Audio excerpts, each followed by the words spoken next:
जय हिंद मेरे प्यारे बच्चों। तो आज जो अपनी बात करेंगे वो करेंगे भीमराव अंबेडकर के बारे में। तो भीमराव अंबेडकर के बारे में जो बात करेंगे वो हम करेंगे मतलब शुरुआत से करेंगे जो हर किसी व्यक्ति को पता नहीं है।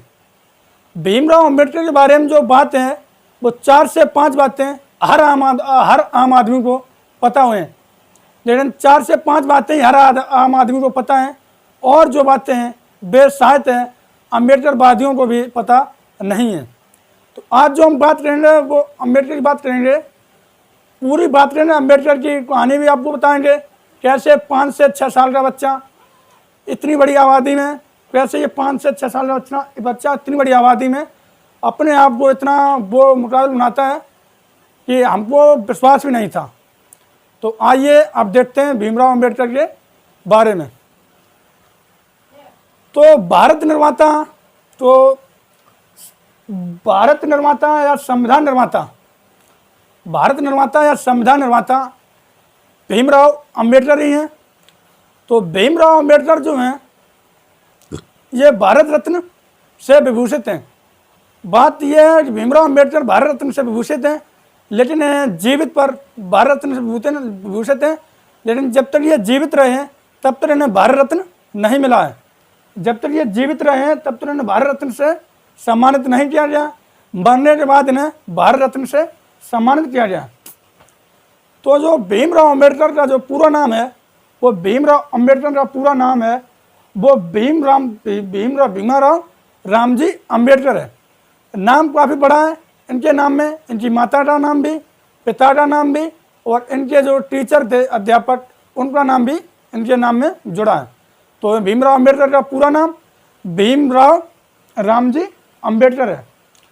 तो बात यह है भीमराव अंबेडकर की जो जाति है, कुछ लोग कहते हैं कि भीमराव अंबेडकर जाटव थे या और जाति थे भीमराव अंबेडकर। ये सब झूठ है। भीमराव अंबेडकर एक दलित थे और जो उनकी जाति थी वो जाति ये महार जाति थी। ये महार जाति से ये मतलब सबसे छोटी जाति है। भीमराव अंबेडकर ना ही कोई जाटव है ना ही कोई यादव है। भीमराव अंबेडकर एक महार जाति से है। महार जाति जो है ये सबसे छोटी जाति है। जो भीमराव अंबेडकर का जन्म हुआ है वो 14 अप्रैल 1891 में हुआ है। भीमराव जो अंबेडकर का जो जन्म होता है वो 14 अप्रैल 1891 में होता है। और भीमराव अंबेडकर की मृत्यु की बात करें वो 6 दिसंबर 1956 में दिल्ली में होती है। भीमराव अंबेडकर की मृत्यु की बात करें वो 6 दिसंबर 1956 में दिल्ली में होती है। इन्हें एक बीमारी हो जाती है और वो बीमारी है इनकी डायबिटीज की। डायबिटीज बीमारी इन्हें इतनी जोर से बढ़ जाती है कि जब ये भाषण देने जाते हैं वहीं पर, तो वहाँ पर ये सीट पर बैठ जाते हैं। बोलते बोलते ये सीट पर बैठ जाते हैं, तो वहीं इनकी सीट पर इनकी मृत्यु हो जाती है। दिल्ली में ही सीट पर इनकी मृत्यु हो जाती है डायबिटीज। और अब भीमराव अंबेडकर की माता की बात करें तो भीमराव अंबेडकर की जो माँ है वो उनकी माँ है भीमा। भीमराव अंबेडकर की माता नाम है भीमा। और जो इनके पिताजी हैं वो रामजी सतपाल अंबेडकर हैं। इनके पिताजी हैं वो रामजी सतपाल अंबेडकर हैं। रामजी सतपाल अंबेडकर ये महार जाति से थे, तो इनका बेटा भी महार जाति का ही होगा। इनके पिता एक सूबेदार थे।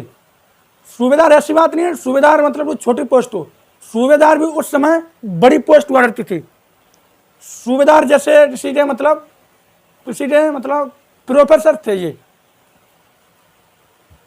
किसी भी कंपनी के प्रोफेसर थे ये। और इनकी जन्म स्थान की बात करें तो भीमराव अंबेडकर जन्म स्थान है वो महू में हुआ है। ये महू जो है ये एमपी में पड़ता है। इनका जो जन्म स्थान है वो महू में हुआ है। महू ये एमपी में पड़ता है। अगर इनकी शादी की बात करें तो इनकी पहली पत्नी तो है रमाबाई। रमाबाई की जो शादी होती है वो 9 साल की उम्र में ही शादी हो जाती है। तब ये 14 से 15 साल के थे। इनकी जो पहली शादी होती है वो 9 साल की उम्र में रमाबाई से हो जाती है। रमाबाई की उम्र थी 9 साल की, तब इनकी जो शादी हो जाती है। जो शादी होती है वो 1906 में होती है। इनकी 1906 में रमाबाई की शादी हो जाती है और इनकी शादी होने के कारण 1935 में रमाबाई की मृत्यु हो जाती है। तो ये फिर दूसरी शादी का प्लान करते हैं। एक मतलब वहीं पर मतलब कमेटी चल रही थी, तो इन्होंने बोला था कि मतलब जाति के आधार पर भेदभाव नहीं होगा। तो ब्राह्मण परिवार से एक कोई आम आदमी था, ब्राह्मण परिवार से एक आम आदमी थे, उसकी एक बेटी थी जिसका नाम था शारदा। उसकी एक बेटी थी जिसका नाम था शारदा। तो इन्होंने बोला कि जाति के आधार पर भेदभाव नहीं हो रहा। तो उन्होंने इनसे ये कहा कि अगर जाति के आधार पर भेदभाव नहीं हो रहा तो तुम मेरी बेटी के साथ शादी करो। तो भीमराव अंबेडकर ने बोला चलो ठीक है, जाति के आधार पर भेदभाव नहीं हो रहा तो हम तुम्हारी बेटी के साथ शादी करने के लिए तैयार हैं। तो उन्होंने दूसरी शादी की है, वो 1948 में की है। वो दूसरी शादी की है 1948 में की है, वो की है शारदा से। शारदा ब्राह्मण परिवार से थी, शारदा ब्राह्मण परिवार से थी।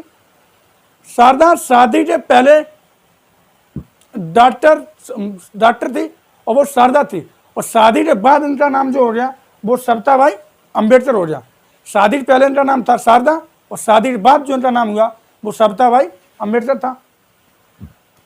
अगर हम बात करें शिक्षा की, तो भीमराव अंबेडकर ने शिक्षा जो है वो यूनिवर्सिटी ऑफ बॉम्बे से बीए किया।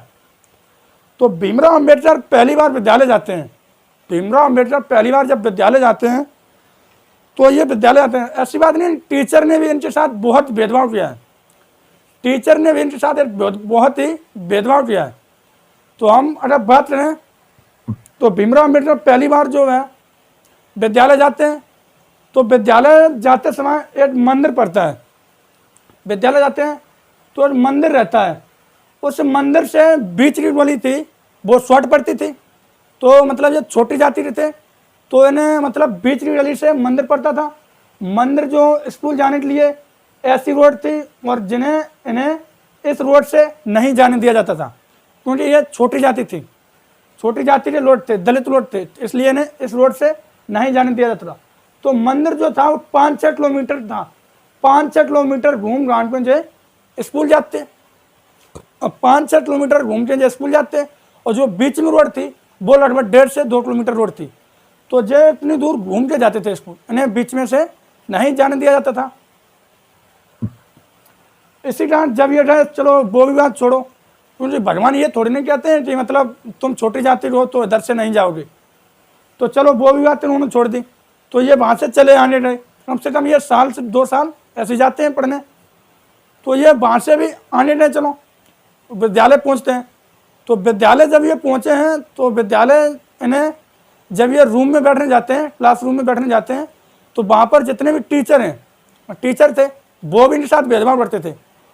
और उसमें जो क्लास में बच्चे बैठते थे, जो बैठते थे वो बच्चे जब ये अंदर पहुँचते हैं तो बच्चे अपनी सीट छोड़कर बाहर चले जाते हैं। तो ये शांति से बैठ जाते हैं, तो बच्चे भी मतलब भेदभाव करते हैं कि तुम छोटी जाति से हो, तुम दूर रहो मुझसे। तो ये चले जाते हैं इसलिए बाहर।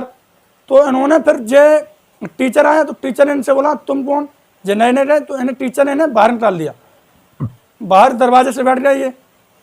जब ये बाहर दरवाजे से बैठ जाते हैं तो टीचर पढ़ाने लगता है। तो टीचर उस समय 2 प्रश्न पूछता है। टीचर जब 2 प्रश्न पूछता है, टीचर पूछता है 2-3 कितने होते हैं। तो उसमें जितने भी छात्र बैठे थे उनमें से किसी भी छात्र को पता नहीं था तो 2 और 3 कितने होते थे। अम्बेडकर जी को सब पता था कि 2 और 3 कितने होते हैं। तो इन्होंने हाथ उठाया, अम्बेडकर जी ने हाथ उठाया कि हम बताएंगे। तो टीचर ने इनसे कहा कि तुम चुपचाप बैठो। टीचर ने इनसे नहीं बोला। उन्होंने दूसरा प्रश्न बोला कि 5 और 7 कितने होते हैं। तो उसमें किसी भी बच्चे को ये पता नहीं था कि 5 और 7 कितने होते हैं, जबकि इतनी बड़ी बड़ी जाति के लोग वहाँ पर बैठते थे, उनमें से नहीं किसी को पता था। तो अम्बेडकर जी ने हाथ उठाया कि हम बताएंगे।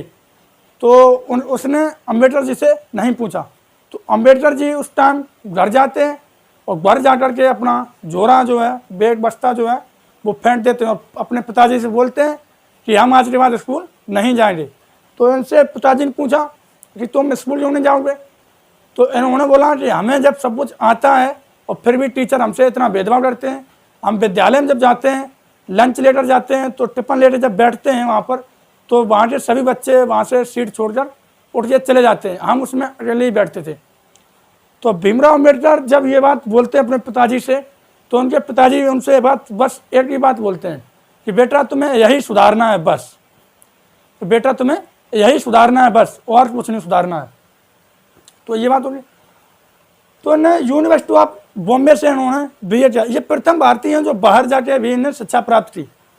यूनिवर्सिटी ऑफ बॉम्बे से इन्होंने BA किया और कोलंबिया ऑफ यूनिवर्सिटी से इन्हें MA और PhD की। लंदन स्कूल ऑफ इकोनॉमिक्स से इन्हें MSc और DSc की। इनके पास जो टोटल डिग्री थी वो 32 डिग्री थी इनके पास टोटल थी।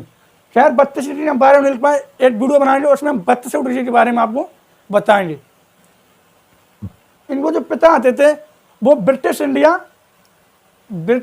आर्मी में थे। इनके जो पिता आते थे वो एक ब्रिटिश इंडिया आर्मी में थे।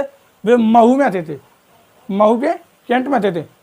जिस दिन ये विद्यालय जाते हैं, जैसे चपरासी नहीं आया, वो पहली बार तो उन्हें चपरासी पानी डालता था, जो वो पानी डालता था ऊपर से पानी डालता था। बड़े होते ये बैठ के पानी पीते थे। अब वो ऊपर से पानी डालता था तो ये पानी पीते थे, क्योंकि इन्हें पता था कि हमें आगे बढ़ना है, तो पीते थे। जिस दिन चपरासी नहीं आया, चपरासी छुट्टी पर था और चपरासी छुट्टी पर था, और जिस दिन चपरासी नहीं आता था तो उस दिन 8 से 9 साल का बच्चा जो है पूरे दिन 8 से 7 घंटे प्यासा रहता था। इतनी लगन थी उन्हें पढ़ाई के अंदर। तो ब्रिटिश इंडिया आर्मी के महू में कैंट थे, ये उसमें थे इनके पिताजी। तो इनके पिताजी हैं वो 3 साल बाद रिटायर हो जाते हैं। इनके पिताजी ब्रिटिश इंडिया आर्मी से 3 साल बाद रिटायर हो जाते हैं। जब उसमें से जब ये रिटायर होते हैं तो ये पेंशन पर आ जाते हैं। उस समय पेंशन भी कोई ज़्यादा नहीं मिलती थी। उस समय जो पेंशन थी वो थोड़ी कम थी। और 14 बहन भाई थे। ये भीमराव अम्बेडकर जो हैं ये 14 बहन भाई थे। 14 बहन भाइयों में जी सबसे छोटे थे। कहा जाता है कि भीमराव अम्बेडकर 14 भाई बहन थे, उनमें से सबसे छोटे थे। और इनके जो इनमें से कम 3 ही लोग बचे थे, बाकी सब एक्सपायर हो रहे थे, सबकी मृत्यु हो रही थी। मात्र 3 ही आदमी बचे थे, उनमें से भीमराव अम्बेडकर भी बचे थे। तो इतने कम रुपए में इनके पिताजी ने, इतने कम रुपए में इतने लोगों को खर्चा चलाना है, तो रिटायर हो रहे थे इस समय। इतने कम रुपए इतने आदमियों का खर्चा चलाना है, उन्हें ही पता था। तो भीमराव अम्बेडकर ने, तो इनका जो पेंशन मिलता था, इनका जो परिवार था वो 17 में रहा था, मतलब बिल्कुल स्थिति खराब हो रही थी। उसी समय इनकी माँ की मृत्यु हो जाती है। तब ये 8 से 9 साल के थे, तब इनकी माँ की मृत्यु हो जाती है। तो भीमराव अम्बेडकर, बस इनके पिताजी में कमी ये थी कि इनके पिताजी मतलब 8 से 9 साल के जब ये थे तो इनके पिताजी को पेंशन भी कम मिलती थी। बस इनके पिताजी जो थे इन्हें एक दिन खाना नहीं बनने देना, लेकिन किताबें इन्हें जरूर लेकर देते थे। वे किताबें इनके लिए उतने कम रुपए में भी इनके लिए किताबें लेकर आते थे ये। तो बस एक बच्चे को पढ़ाने में उसके पिता का और उसकी माँ का और दूसरे टीचर का बहुत ही बड़ा योगदान रहता है। तो 1897 में भीमराव अम्बेडकर बम्बई गए थे, एल्फिंस्टन कॉलेज में गए थे। वहाँ से इन्होंने हाई स्कूल करी थी। जो प्रथम भारतीय थे जिन्होंने इतनी शिक्षा प्राप्त की है। वहाँ से उन्होंने हाई स्कूल करी थी। जे दादा कैलुस्पर के साथ में गए थे, दादा कैलुस्पर के साथ में USA गए थे। दादा कैलुस्पर के साथ में गए थे। तो दादा कैलुस्पर ने इन्हें बुद्ध की जीवनी दी थी पढ़विलाने। दादा कैलुस्पर ने इन्हें बुद्ध की जीवनी दी पढ़विलाने। और जो बुद्ध की जीवनी इन्हें पढ़विलाने दी थी वह इन्हें कोई पार्क करते तो ग्राउंड में फील्ड में बैठ के पढ़ी बुद्ध की जीवनी इन्हें। 1913 में जो अमेरिका में रहे थे, 1913 में जब ये अमेरिका में रहते, वे दादा कैलुस्पर के साथ ही जाते हैं, जिनके साथ में जाते हैं जी। जब इनकी नवल नामक पारसी से मुलाकात होती है, तो मतलब जे नवल इनका एक फ्रेंड था, वो था नवल नामक पारसी से मुलाकात होती है। इनका लाइफ फ्रेंड था ये, मतलब जीवन में पहला ही फ्रेंड था इनका। तो 1917 में इन्हें 1917 में जब ये जून में जब ये वापस आए थे, तब जिन्हें वजीफा मिलवा बंद हो रहा था, मतलब इन्हें वजीफा दिलवा रहा तो बड़ौदा के राजबाड़ में जाए थे, मतलब इनके साथ में। तो इन्हें वजीफा मिलता तो वजीफा जो इनको दबाव तो सयाजीराव तृतीय दबाव तो इन्हें वजीफा पढ़वाने मात्र 25 रुपया महीना मिलता तो वजीफा पढ़वाने मात्र इन्हें 25 रुपया महीना मिलता तो उतने ही कम रुपये में इन्हें पढ़ना भी था, उतने कम रुपये में उन्हें खर्चा करना। तो 1920 में जो कोल्हापुर के साहू में रियासत में इन्हें एक पत्र लिखो, तो पत्र का नाम था मूकनाथ। ये एक साप्ताहिक पत्र था। 1917 में जब ये जून में वापस आते हैं भारत में, 1917 में जब जून में वापस आते हैं तो ये जहाज़ते आते हैं। तो जहाज़ते आते हैं तो वह जहाज़ में इनकी किताबें रखी थी, तो वो जहाज़ पनडुब्बी ने डुबा दो, तो जर्मन पनडुब्बी ने वो जहाज़ डुबा दिया था। तो उसमें मतलब लोगों का कहना था कि अम्बेडकर उसमें दब गए, मतलब मर गए। तो जो अब हम देखेंगे वो देखेंगे चुनाव के बारे में। तो भीमराव अम्बेडकर जो पहली बार चुनाव लड़े हैं वो लड़े थे बम्बई से। बम्बई से जब ये पहली बार चुनाव लड़ते हैं तो बम्बई से ये हार जाते हैं। बम्बई से वैसे ये चुनाव हारते नहीं हैं, भारत के कुछ लोगों ने इन्हें मिल के हरा दिया था। कुछ नेता कुछ ऐसे थे, इन्होंने पूरी ताकत लगा दी इन्हें बम्बई से चुनाव हराने में। तो ये बम्बई से जब चुनाव हार जाते हैं तो इन्होंने कहा चलो कोई बात नहीं, दोबारा फिर लड़ेंगे। तो बम्बई से जब चुनाव जब हार जाते हैं, जब ये तो फिर ये बंगाल की सीट से लड़ते हैं। फिर ये बंगाल की सीट से लड़ते हैं। तो जब बंगाल की सीट से जब चुनाव लड़ते हैं तो बंगाल की सीट से ये चुनाव जीत जाते हैं। पहली बार में ये बंगाल की सीट से चुनाव जीत जाते हैं। जब ये बम्बई सीट से चुनाव लड़ते हैं तो ये हारते नहीं हैं, पर इन्हें हरा दिया जाता है। भारत के कुछ लोगों ने इन्हें हरा दिया है। काफी कोशिश के बावजूद बम्बई से चुनाव हार जाते हैं, बंगाल सीट से चुनाव से जीत जाते हैं। जो बंगाल की सीट से जब ये चुनाव जीतते हैं उसमें इनका एमएलए साथ देता है, एमएलए साथ देता है। अगर हम बात करें BN राव थे, तो संविधान के जो सलाहकार हैं वो BN राव हैं। तो BN राव डॉक्टर राजेंद्र प्रसाद से कहते हैं, तब BG खेर प्रधानमंत्री थे। BN राव डॉक्टर राजेंद्र प्रसाद से कहते हैं, तब BG खेर प्रधानमंत्री थे। तो BG खेर से डॉक्टर राजेंद्र प्रसाद कहते हैं कि तुम्हें प्रधानमंत्री से पद से इस्तीफा देना है। तो BG खेर इस्तीफा देते हैं। जो इस्तीफा देते हैं वो MR जयकर को BG खेर इस्तीफा देते हैं और अम्बेडकर दोबारा सदस्य बन जाते हैं। अम्बेडकर इसमें दोबारा सदस्य बन जाते हैं। तो प्रारूप समिति के जो अध्यक्ष बनते हैं वो 29 अगस्त 1947 को अम्बेडकर बनते हैं। प्रारूप समिति में जो सदस्य थे वो 7 सदस्य होते हैं। तो तीनों RTC में जो भाग लेता है, जो प्रथम भारतीय है वो अम्बेडकर ही हैं। अम्बेडकर ही प्रथम भारतीय थे। अम्बेडकर कॉमन अवार्ड से सहमत हैं। जब साइमन कमीशन भारत आता है तो साइमन कमीशन का जो विरोध है वो सभी लोग विरोध करते हैं। उधर सुभाष चंद्र बोस भी डरते हैं, महात्मा गांधी भी डरते हैं, जवाहरलाल नेहरू भी डरते हैं। सभी लोग साइमन कमीशन का विरोध करते हैं। साइमन कमीशन जब 1928 में जब भारत आता है तब सभी लोग उनका विरोध करते हैं। लेकिन साइमन कमीशन का विरोध जो है अम्बेडकर नहीं करते हैं। अम्बेडकर साइमन कमीशन में शामिल थे, उसमें अम्बेडकर शामिल भी थे, अम्बेडकर उसमें शामिल थे। जो भारत छोड़ो आंदोलन जो नारा दिया था महात्मा गांधी ने, भारत छोड़ो आंदोलन, तो इस आंदोलन से सभी लोग सहमत थे। लेकिन अम्बेडकर इस आंदोलन से सहमत नहीं थे। अम्बेडकर इस आंदोलन से असहमत थे। अम्बेडकर इस आंदोलन से असहमत थे। अम्बेडकर लोकसभा से चुनाव लड़ते हैं और वहाँ से इन्हें हरा दिया जाता है, हार जाते हैं ये। और जब राज्यसभा से चुनाव लड़ते हैं तो वहाँ से ये जीत जाते हैं। तो ये था अम्बेडकर के बारे में। अगर हम बात कर रहे हैं रूलर टर्म, अगर हम बात कर रहे हैं अपनी रूलर टर्म के बारे में, रूलर टर्म है जलियांवाला बाग हत्याकांड है। तो इसमें भारतीयों ने इतना विरोध किया है कि दलितों के कारण ये आज तक इस पर कोई बवाल नहीं उठा। अगर यही बवाल दिल्ली सल्तनत में होता तो इस पर दुनिया की बातें चल जाती। जो रूलर टर्म है, रूलर टर्म है, रूलर टर्म मतलब छोटी जाति थे, जो इजवा जाति के लोग थे, छोटी जाति के लोग। तो वहाँ पर जो महिलाएं थी, जो महिलाएं थीं, इजवा जाति की जो महिलाएं थीं छोटी जाति की, और जो बड़े जाति के लोग थे,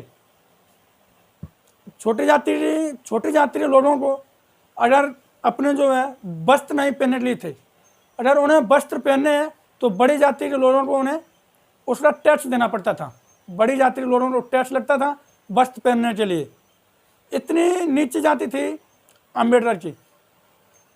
इसलिए जब बड़ी जाति के लोगों को जब टैक्स देना पड़ता था तो वहाँ की जो महिलाएं थी स्तन ढकने के लिए उन्हें टैक्स लगता था।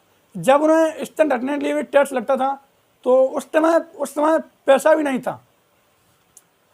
तो वे शर्म के लिए, मतलब शर्म के मारे में अपने स्तन को काट लेती थी। जब वे शर्म के लिए अपने स्तन को काट लेती, काफ़ी ब्लड बहने के कारण उनकी मृत्यु हो जाती थी उस समय महिलाओं की। जब उस समय उन महिलाओं की मृत्यु हो जाती, जब ये बात पुरुषों को पता चलती थी तो पुरुष बोलते हैं कि इस स्थिति को हम दूर तो नहीं कर सकते हैं, पर हम अपने शरीर का त्याग कर सकते हैं। ये सब हमारे भारतीयों ने किया है, ज़्यादा दूर के लोग नहीं, अंग्रेजों ने इतना भेदभाव नहीं किया है जितना हमारे भारतीयों ने किया है। तो अम्बेडकर हमें बस एक ही जाति देते हैं, वो देते हैं नागरिकता, कि हम भारत के नागरिक हैं, बस एक ही जाति देते हैं, और हमें अम्बेडकर कोई जाति नहीं देते हैं। और ये सब जो जाति बनी है, ये सब जो जाति बनी है वो कर्म के आधार पर जाति बनी है। तो आज जो था वो भारत निर्माता या संविधान निर्माता के बारे में, भीमराव अम्बेडकर के बारे में, बस इतनी ही बातें थी। इससे बाहर अम्बेडकर के बारे में कुछ बात थी नहीं। और जो मैंने आपको बता दी है, जो तुम्हें मैंने बात बताई है, ये शुरू से लेकर एंड तक सभी देखना, तो आपको सही से समझ में आ जाएंगी। और ये बातें जो हैं, मैंने जो पॉइंट्स आपको बताए हैं, जो 4 से 5 ही पॉइंट्स हर आदमी को पता होंगे, और बाद वाली पॉइंट हर आदमी को पता नहीं होंगे। तो आज जो मैंने बता दिया आपके बारे अम्बेडकर के बारे में, जय हिंद जय भारत। मिलते हैं अगले वीडियो में 32 डिग्री के साथ अम्बेडकर की 32 डिग्री की पढ़ाई। जय हिंद जय भारत जय भीम।